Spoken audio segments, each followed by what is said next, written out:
देश न्यूज में आपका स्वागत है। मैं हूं आपके साथ धर्मिष्ठा और आप देख रहे हैं हमारा खास कार्यक्रम प्राइम डिबेट। प्रत्याशियों की पहली सूची जारी कर भाजपा ने चुनावी मैदान में बाजी मारने के बाद अब दूसरी सूची भी लगभग फाइनल कर दी है। सूत्रों का कहना है कि मध्य प्रदेश भाजपा की दूसरी सूची में महिलाओं का दबदबा हो सकता है। दरअसल मध्य प्रदेश सरकार के मंत्री कैलाश विजयवर्गीय ने इंदौर लोकसभा सीट को लेकर बयान दिया कि प्रदेश की राजनीतिक विधिका में चर्चा जोरों पर शुरू हो गई कि भाजपा होल्ड की 5 सीटों में से कुछ पर महिला प्रत्याशी उतार सकती है और भाजपा ने लोकसभा चुनाव की तारीखों के ऐलान के पहले ही 195 उम्मीदवारों के नाम घोषित कर दिए। वहीं मध्य प्रदेश कांग्रेस की बात करें तो कांग्रेस इस बार अपनी पहली सूची में दिग्गजों के ऊपर दाव लगाने का विचार कर रही है। कहा जा रहा है कि कांग्रेस की पहली सूची में कई दिग्गज होंगे जिनके नाम सामने आएंगे और इसी विषय पर विस्तृत चर्चा के लिए आज हमारे साथ मेहमान जुड़ चुके हैं और मेहमानों से आपका परिचय करवा देते हैं। डॉक्टर प्रेम व्यास जी हमारे साथ जुड़े हैं, भाजपा प्रवक्ता, हर्ष जैन जी हमारे साथ जुड़े हैं, कांग्रेस प्रवक्ता, और प्रज्वल शर्मा जी हमारे साथ जुड़े हैं, जिला सह सचिव युवा मोर्चा। आपसे आप तीनों का देश न्यूज में बहुत बहुत स्वागत है। सबसे पहले तो प्रेम व्यास जी आपके पास आऊंगी। जिस तरह से सूचनाएं आ रही है कि भारतीय जनता पार्टी चुनाव की तारीख की घोषणा से पहले दूसरी सूची भी लेकर आ सकती है।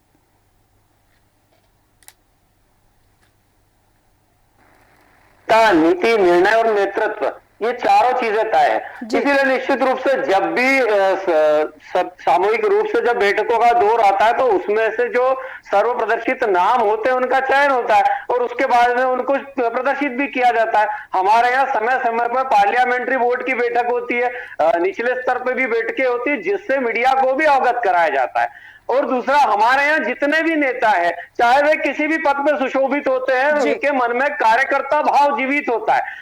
कार्यकर्ता भाव जीवित जिस नेतृत्व या नेता में होता है, निश्चित रूप से वे 24 घंटे जब उनको जहां जिस भूमिका, जिस कार्य की जिम्मेदारी दी जाती है वे पूर्ण रूप से करते हैं। आप देखिए ना, इसके पूर्व में विधानसभा चुनाव जब था तब भी हमने लगभग 40 से 50 नामों को पूर्व प्रदर्शित कर दिया था।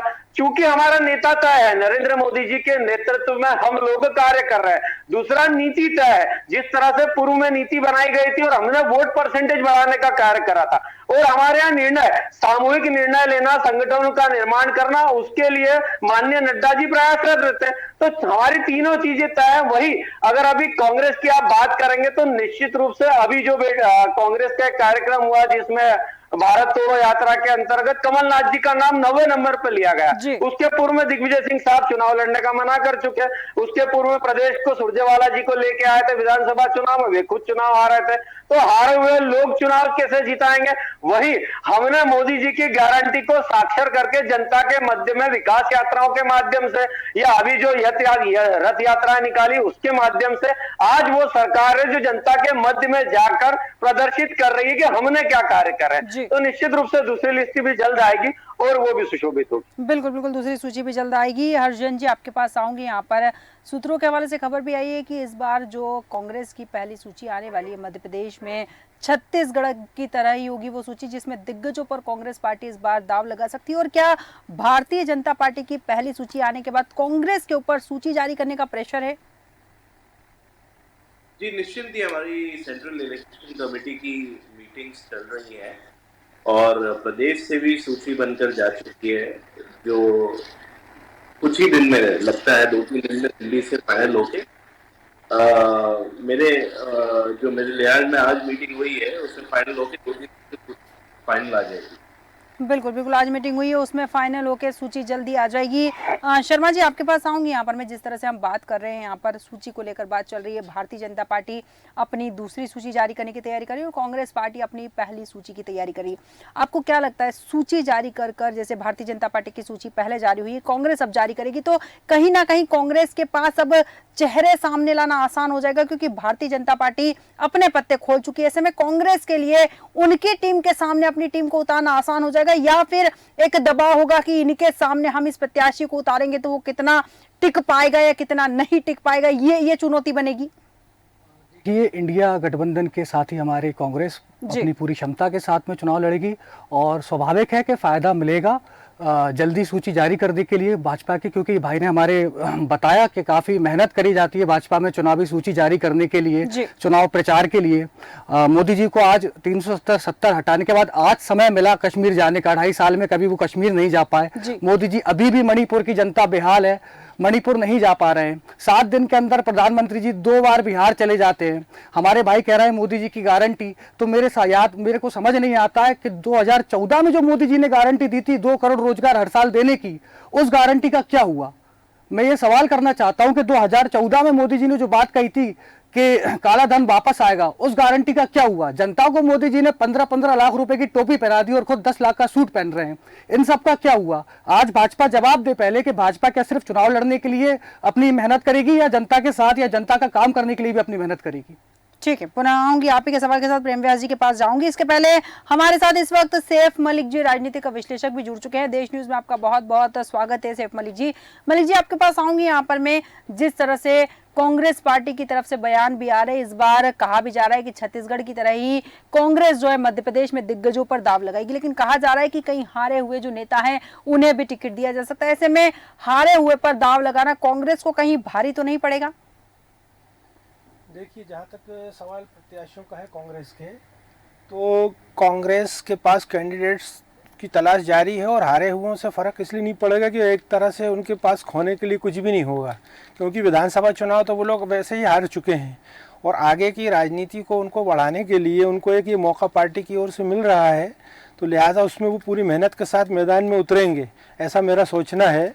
और कांग्रेस में क्या है कि अभी दिग्गज नेता ऐसे बहुत ज़्यादा नहीं है कि जो इनकी जगह किसी दूसरे को टिकट दिया जाए, क्योंकि ये लोग चुनाव लड़ चुके हैं, अभी विधानसभा का जनता के बीच में जा चुके हैं, जाने पहचाना चेहरा है, इसलिए मुझे लगता है कि ऐसे चेहरों पर ही कांग्रेस दांव लगाएगी।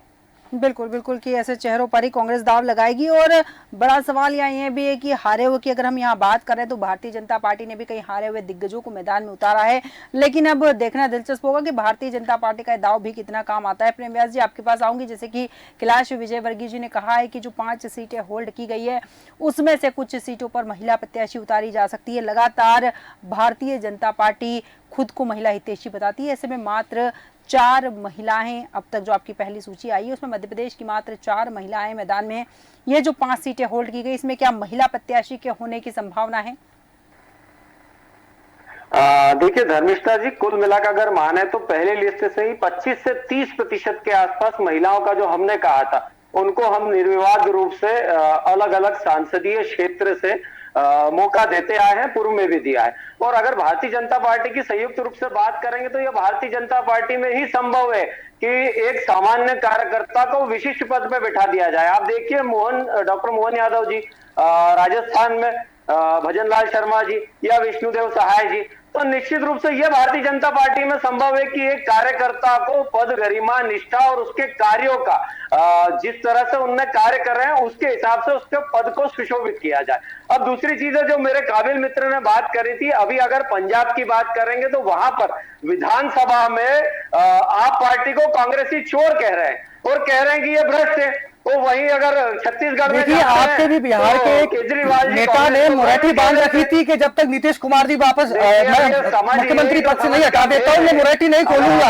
आज उन्हीं नीतीश कुमार के साथ में आपके नेता ने गठबंधन करके सरकार वापस से बना ली, तो सत्ता का लोभी कौन है ये समझ में आता है। अशोक चौहान, जिनके बारे में मोदी जी कुछ समय पहले इतनी बड़ी बड़ी बातें कह रहे थे, आज अशोक चौहान को राज्यसभा भेज दिया। अशोक चौहान महाराष्ट्र के पूर्व मुख्यमंत्री है, जेडीयू और आपकी बीजेडी, जिस बीजेडी को आप विरोधी दल बताते हैं अपने उड़ीसा में, वही बीजेडी आपकी गठबंधन में साथी है। ये सुनिश्चित आपको करना है कि सत्ता की लालची कौन है। नीतीश कुमार जी के बारे में आपने इतनी बातें कही और आज आप नीतीश कुमार जी के साथ में सरकार बनाने चले गए, ये तय करना पड़ेगा। दूसरों को बोलने के पहले अपनी गरिमा में झांकना पड़ेगा, आपको अपनी गरिमा में झांकना पड़ेगा। क्या हुआ कि अब आपके सम्राट चौधरी जी की मुराठी खुलेगी कि नहीं खुलेगी या पूरे जीवन मुराठी बांधे रहेंगे सर पे? ठीक है, भारतीय जनता से जाकर पूछिए।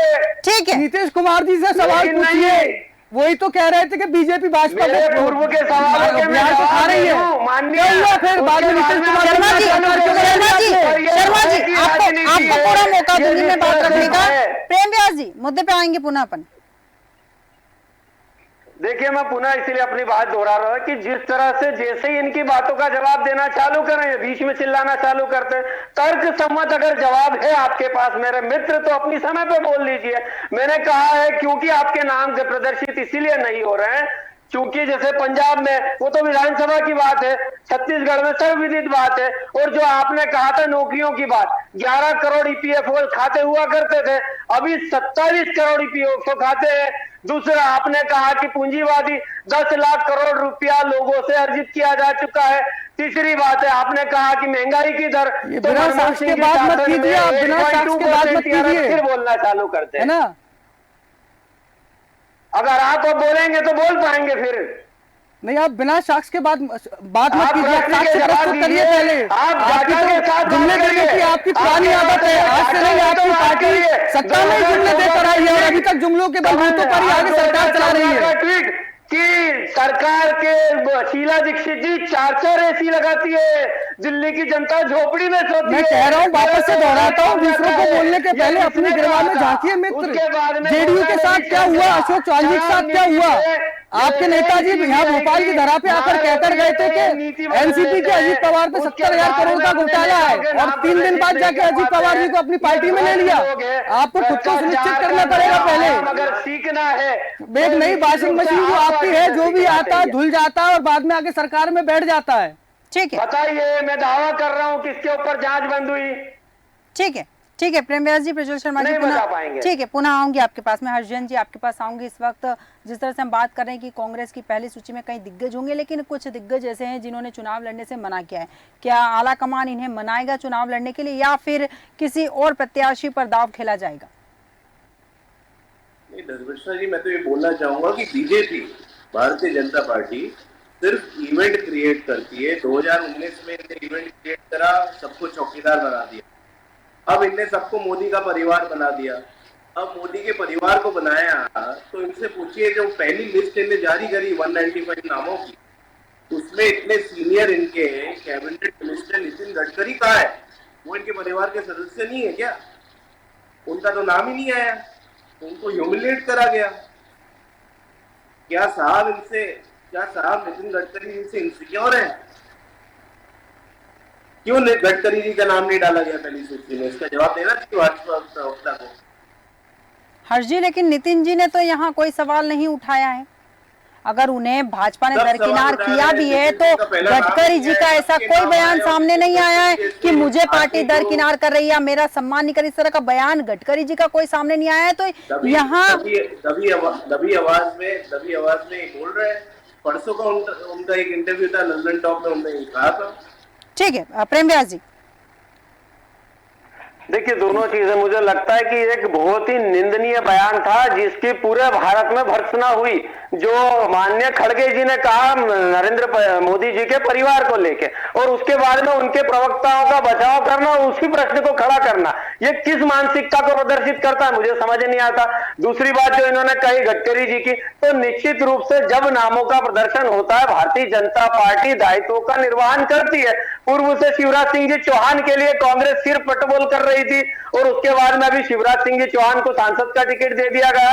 तो मित्र, धीरज धैर्य मित्र, अरुण आरिफ, आपातकाल पर क्यों चारी। भारतीय जनता पार्टी में यह नहीं होता कि जिस तरह से 2003 के बाद में जिस तरह से नाम प्रदर्शित कर दिए जाते थे कांग्रेस में कि भैया जो मुख्यमंत्री का लड़का है मुख्यमंत्री बनेगा, और वही राजस्थान में ये कहा जाता है कि अभी इन पर खड़गा नहीं लगा है, अभी ठीक से सिकाई नहीं हुई है, सचिन पायलट जी के लिए उन्होंने कहा था।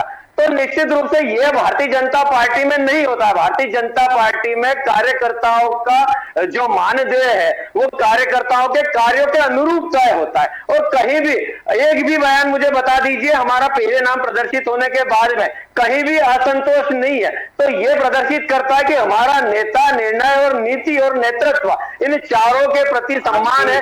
जहां जिसको कार्य दिया जाएगा वहां पर वो कार्य सजगता से करेगा। पवन सिंह ने बोला, आसनसोल में पवन सिंह ने बोला कि मेरे को चुनाव नहीं लड़ना, मुझे माफ कर दीजिए, मुझे भाजपा से चुनाव नहीं लड़ना। इसका भी जवाब दे देता हूं मित्र मैं। पवन सिंह जी की इच्छा थी कहीं और से लड़ने की, ये पवन सिंह जी ने कहा है। लेकिन पवन सिंह जी ने एक और बात कही है कि पार्टी अगर मुझे किसी सीट पर स्टार प्रचारक के रूप में भेजती है तो निश्चित रूप से मैं जाके पार्टी का कार्य करूंगा। इसी को कार्यकर्ता भाव कहा जाता है। और वहीं मध्य प्रदेश में जब टिकट कट जाते हैं विधानसभा के तो नेता एक दूसरे को गाली बकने लगते हैं, पेट्रोल छिड़क कर आग लगाने के प्रयास करते हैं और उसके पश्चात टिकट बदल दिए जाते हैं।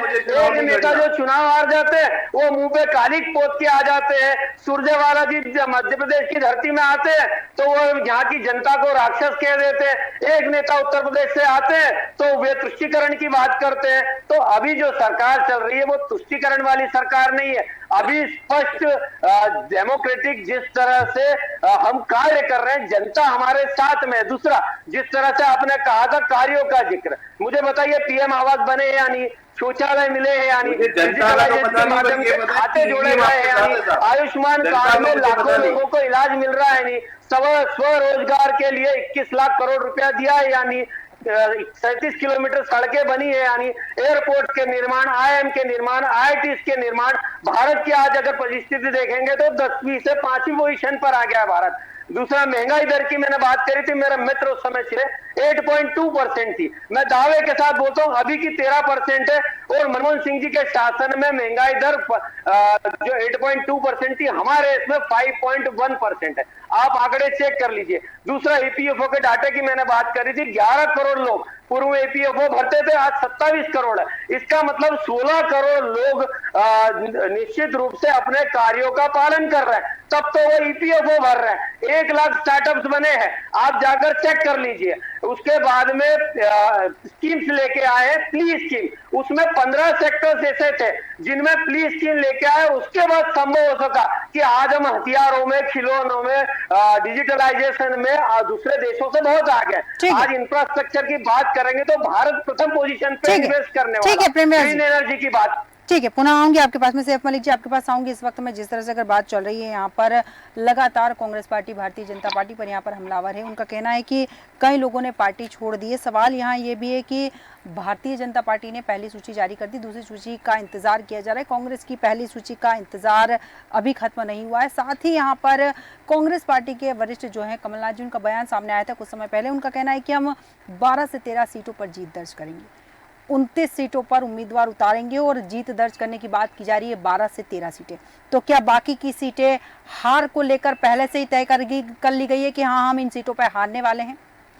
देखिए, कमलनाथ जी का जो बयान आया है वो हालात के हिसाब से उन्होंने जो भी आकलन किया होगा उसके आधार पर आया है।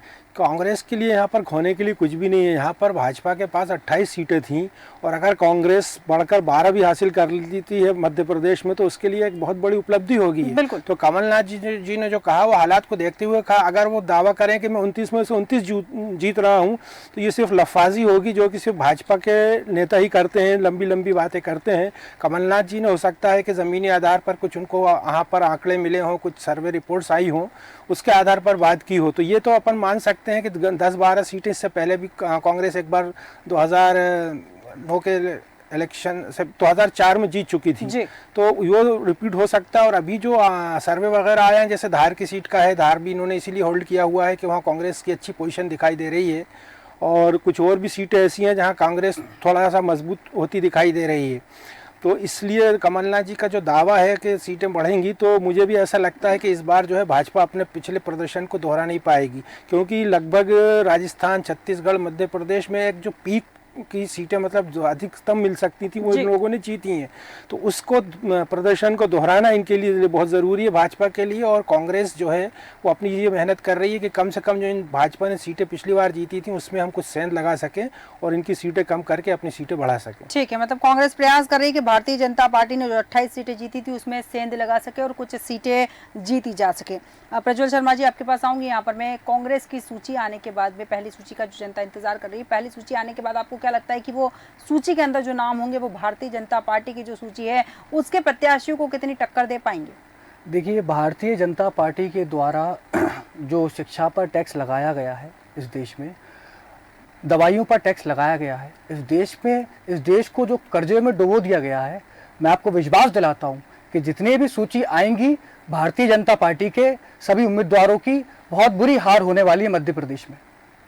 ठीक है, भारतीय जनता पार्टी के सभी उम्मीदवारों की बहुत बुरी हार होने वाली। प्रेम व्यास जी, आपके पास आऊंगी। यहाँ पर मैं जिस तरह से 28 सीटें अभी भारतीय जनता पार्टी के पास है, 1 सीट कांग्रेस के पास है जो कि छिंदवाड़ा की कमलनाथ जी का गढ़ भी कही जाती है। हालांकि कमलनाथ के गढ़ में लगातार भारतीय जनता पार्टी सेंध लगा रही है। अभी कुछ पार्षदों ने भारतीय जनता पार्टी ज्वाइन करी है, लेकिन बड़ा सवाल यह है कि कमलनाथ जी ने दावा किया है 10 से 12 सीटें जीतने का।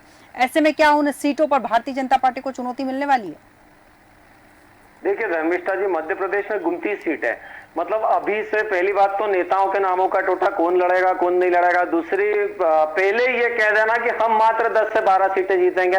वहीं भारतीय जनता पार्टी पहले दिन से कह रही कि हम पूरी 29 सीटें जीतेंगे। और इससे इतर अगर आप बात करेंगे, जैसे हमने पश्चिम बंगाल में चुनाव लड़ा था, वहां हमने कहा था हम 20 सीटें जीतेंगे, तो वो ये जुमला लगता था, लेकिन निश्चित रूप से हम 18 सीटें जीत के आए। और वैसे ही देश के अन्य कोनों में जहां भारतीय जनता पार्टी आजादी के पश्चात तक 1 सीट भी नहीं जीती, पिछले चुनाव का अगर प्रदर्शन देखेंगे तो 50% से ज्यादा वोट बैंक हमने अर्जित करा है। हमने कहा था हम 300 प्लस जाएंगे, तो गठबंधन के साथ में हम 300 प्लस गए। हमने कहा था हम 50% से ज्यादा जाएंगे, तो लगभग 224 सीटों पे हमारा प्रदर्शन 50% से ऊपर रहा है। और अभी हमने कहा है कि हम 370 सीटें लेके आएंगे। तो निश्चित रूप से जो कार्य हमने धरातल पर कर रहे हैं उसको हम विश्वास बनाकर जनता के मध्य में जाने का कार्य कर रहे हैं। और जनता के मध्य में ये पहली सरकार है जो अपना रिपोर्ट कार्ड जनता के मध्य में लेके जा रही है। और अगर कहीं किसी योजना से जनता का कोई एक वर्ग अगर चूक भी गया है, तो ये पहली सरकार है जो उनके मध्य में जाकर अपने वादों को पूरा कर रही है। वहीं दूसरी तरफ अगर मैं पुनः कांग्रेस की बात करूंगा, तो अभी तो तय ही नहीं हुआ है कौन लड़ेगा। आप देखिए ना दिग्विजय सिंह साहब का स्टेटमेंट और कमलनाथ जी की जो 1 सीट थी, अगर उस पर आप पिछला आकलन निकालोगे तो कमलनाथ जी कितने वोटों से जीतते थे। और पिछली बार चूंकि विश्वास खो चुके थे पूरी तरह से, इसलिए मात्र 35,000 वोटों से जीते। तो हमारा लक्ष्य तय है। हमने जो कहा है कि हम पूरी 2900 सीटें जीतेंगे, हम उस पर अड़िग है। और जब रिजल्ट आएगा तो मेरी बातें आपको साक्षर होती हुई दिखेगी। ठीक है, प्रेम व्यास जी पुनः आऊंगी। सिर्फ मलिक जी अंतिम प्रतिक्रिया चाहूंगी यहाँ पर आपकी। में जिस तरह से हम बात कर रहे हैं सीटों पर, जी हर्ष जी, ये 29 में से 29 सीट इसलिए बोल सकते हैं, लगता है इनने ईवीएम को पहले से 29 सीट पे प्रोग्राम कर दिया होगा। इनको आता है प्रोग्रामिंग कैसे करी जाती है ईवीएम की, पहले से सब कर देते हैं और रिजल्ट चुनाव के पहले रिजल्ट डिक्लेयर कर देते हैं। ठीक है प्रेम व्यास जी, आप देखिए विधानसभा चुनाव में देखिए ईवीएम को लेकर दिग्विजय सिंह साहब ने प्रदर्शनी लगाई थी, उसके बाद में उनके छोटे भाई लक्ष्मण सिंह जी साहब उन्होंने क्या कहा, उन्होंने कहा इसीलिए तो जनता इनको बंटाधार कहती है। अब ये मेरा स्टेटमेंट नहीं है, ये लक्ष्मण सिंह जी जो उनके छोटे भाई है जो एक प्रबुद्ध पद पर बैठे हैं, उनका स्टेटमेंट है। उसके बाद में दिल्ली इकाई, आप बताइए दिल्ली इकाई के अध्यक्ष अनिल सिंह साहब, उन्होंने हाईकोर्ट में रिट पिटीशन दायर करी थी। हाईकोर्ट ने उनसे कहा कि अगर आप किसी भी तरह का ईवीएम में छेड़छाड़ कर सकते हैं तो प्रदर्शित करिए। डेट तय की गई, लेकिन वहां से नाराज हो गए। अब ये हार का ठीकरा जो फोड़ना है मानसिक रूप से, उसकी तैयारी चल रही है। ये चुनाव करने की तैयारी नहीं चल रही। वही हमने जो कहा है कि हम 29 सीटों पर जीतेंगे, क्योंकि हमने विकास कार्य कहा। अब आप बताइए ना 2014 में ठीक है प्रेम व्यास जी, अर्जुन जी, ठीक है ईवीएम पर हम फिर कभी चर्चा करेंगे क्योंकि हमारे पास समय की सीमा है। सैफ मलिक जी आपके पास आऊंगी। यहाँ पर प्रत्याशियों की बात चल रही है, विधानसभा चुनाव की करारी हार के बाद आपको क्या लगता है कि लोकसभा चुनाव के दौरान जो प्रत्याशी उतारे जाएंगे, चाहे वो हारे हुए हो चाहे वो जीते हुए हो, क्या कांग्रेस इस बात का ध्यान रखेगी कि जिताऊ उम्मीदवारों को ही मैदान में उतारा जाए? बिल्कुल कांग्रेस इसका ध्यान रखेगी। और विधानसभा चुनाव का जहाँ तक सवाल है, वहाँ पर कांग्रेस थोड़ा अति आत्मविश्वास में आ गई थी और पहले से उसने कहना शुरू कर दिया था कि हमारी सरकार बन रही है और 130-135 सीटें हमारी आ रही हैं। लेकिन जैसा मैंने आपको पहले भी कहा कि इस बार कांग्रेस के पास खोने के लिए कुछ नहीं है, उनको गेन करना है, हासिल करना है। और 28 सीटें भाजपा के पास है, उसमें से उसको कुछ सीटों को जीतने के लिए कांग्रेस अपने प्रयास कर रही है। और जो विधानसभा के जो मत प्रतिशत के जो परिणाम है उसको अगर आकलन करें तो कुछ सीटों पर मुकाबला संघर्षपूर्ण होने की उम्मीद है। और अगर कांग्रेस ने उसमें मेहनत कर ली तो हो भी सकता है कि कांग्रेस इस बार मध्य प्रदेश में पिछले चुनाव के मुकाबले में अधिक सीटें जीतने में सफल हो जाए। बिल्कुल सही कहा कि कांग्रेस ने अगर मेहनत कर ली तो हो सकता है पिछले चुनाव से बेहतर प्रदर्शन करने में कांग्रेस यहां सफल हो। डॉक्टर प्रेम व्यास जी, हर्ष उजैन जी, प्रज्वल शर्मा जी और सैफ मलिक जी, आप सभी का बहुत बहुत धन्यवाद हमारे साथ विस्तृत चर्चा में शामिल होने के लिए। पार्टी के अंदर कमलनाथ को भी उम्मीदवार बनाए जाने की चर्चा है और यह चर्चा धीरे धीरे जोर पकड़ती जा रही है। कमलनाथ छिंदवाड़ा से लगी हुई लोकसभा सीट बालाघाट से प्रत्याशी बनाए जाने के आसार हैं। हालांकि इस पर अंतिम फैसला नाथ की सहमति और केंद्रीय नेतृत्व की मंजूरी के बाद ही होगा। अब देखना दिलचस्प होगा कि कांग्रेस की पहली सूची आने के बाद भारतीय जनता पार्टी के दिग्गजों को कितनी टक्कर मिलती है। हमारे आज के खास कार्यक्रम में इतना ही। बने रहिए देश न्यूज के साथ।